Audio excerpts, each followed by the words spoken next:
High command ರಾಜೀನಾಮೆ ಯಾಕೆ ಕೇಳ್ತಾರೆ? ಕೇಳೋದಿಲ್ಲ, ಖಂಡಿತ ಕೇಳೋದು. ಹೈಕಮಾಂಡ್ ನಮ್ಮ ಇಡೀ ಮಂತ್ರಿಮಂಡಲ, ಇಡೀ ಶಾಸಕಾಂಗ, ಇಡೀ ಕರ್ನಾಟಕ ಕಾಂಗ್ರೆಸ್ ಸಿದ್ದರಾಮಯ್ಯ ಅವರ ಜೊತೆ ಇದೆ. ಸರ್, ಈಗ ಕಾಂಗ್ರೆಸ್ ಹೇಳಿ ಕೇಳಿ ಹೈಕಮಾಂಡ್ ಪಕ್ಷ ಸಾಕಷ್ಟು ನಿರ್ಧಾರಗಳನ್ನು ತೀರ್ಮಾನಗಳನ್ನು ತೆಗೆದುಕೊಂಡಿದೆ. ಹೇಳಿದಂತೆ ಚಿಕ್ಕನ್ ಆಗಿರೋದೇ ಇಲ್ಲ.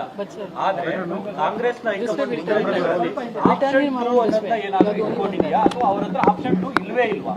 ಈಗ ಮುಖ್ಯಮಂತ್ರಿಗಳು ಏನು ತಪ್ಪಿಲ್ಲ ಅಂತ ನಾವು ಹೈಕಮಾಂಡ್ ಅಂದರೆ ಕೆಲವು ಸಂದರ್ಭದಲ್ಲಿ ಈ ರೀತಿ ಮಧ್ಯದಲ್ಲಿ ಕೆಲವು ತೊಂದರೆಗಳು ಬಂದಿದೆ.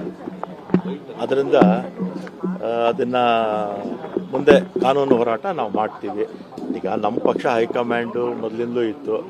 BJPನಲ್ಲಿ ಹೈಕಮಾಂಡ್ ಅಂದರೆ ಅವ್ರು ಯಾರು ಇಲ್ವೇ ಇಲ್ವಲ್ಲ, ಎಲ್ಲ ಗಡಗಡಗಡ ನಡುಗ್ತಾರೆ BJPಯವರು ಯಾರ ಹತ್ರ ಹೋಗಿ ಮಾತಾಡೋದಕ್ಕೆ. ಮೋದಿಯವ್ರ ಹತ್ರ, ಅಮಿತ್ ಶಾ ಹತ್ರ ಹೋಗಿ ಮಾತಾಡೋದಕ್ಕೆ ಯಾರಿಗನ ಧೈರ್ಯ ಇದೆ ಹೋಗ್ಲಿ ಇವರಿಗೆ? ನಮ್ಮ ರಾಜ್ಯಕ್ಕೆ ಇಷ್ಟೆಲ್ಲ ಅನ್ಯಾಯ ಆಯ್ತಲ್ಲ, GST ಬಗ್ಗೆ ಯಾರೂ ಹೋಗಿ ಕೇಳೋದಿಲ್ಲ. ನಮ್ಮ ಮನೆ ಅತಿವೃಷ್ಟಿ ಆಯಿತು, ಅನಾವೃಷ್ಟಿ ಆಯಿತು, ಆ ಸಂದರ್ಭದಲ್ಲಿ ಬರಗಾಲ ಬಂತು. ನಮ್ಮ ರಾಜ್ಯದ ಪರವಾಗಿ ಹೋಗಿ ಹಣ ಕೇಳೋದಕ್ಕೂ ಇವ್ರಿಗೆ ತಾಕತ್ತಿಲ್ಲ, ಇವ್ರಿಗೆ BJPಯವರಿಗೆ. ಹೈಕೋರ್ಟ್ ಆದೇಶ ಮುಖ್ಯಮಂತ್ರಿಗಳಿಗೆ ಅತಿ ದೊಡ್ಡ ಸೆಟ್ ಬ್ಯಾಕ್ ಆಯಿತು. ಸೆಟ್ ಬ್ಯಾಕ್ ಏನೇ ಇಲ್ಲ, ತನಿಖೆ ಮಾಡಿ ಅಂತ ಹೇಳಿದ್ದಾರೆ ಅಷ್ಟೇ. ತನಿಖೆ ಮಾಡಿ ತಪ್ಪಿತಸ್ಥರು ಅಂತ ಆದಾಗ ಮಾತ್ರ ಸೆಟ್ ಬ್ಯಾಕ್ ಆಗುತ್ತೆ, ಈಗೇನಿಲ್ಲ. ಆದರೆ ಅವಶ್ಯಕತೆ ಇರಲಿಲ್ಲ ನಮ್ಮ ಅಭಿಪ್ರಾಯದಲ್ಲಿ. ಆದರೆ ಕೋರ್ಟ್ ಗೌರವಕ್ಕೆ, ನಾವು ತೀರ್ಪಿಗೆ ನಾವು ಗೌರವ ಕೊಡಬೇಕಲ್ಲ.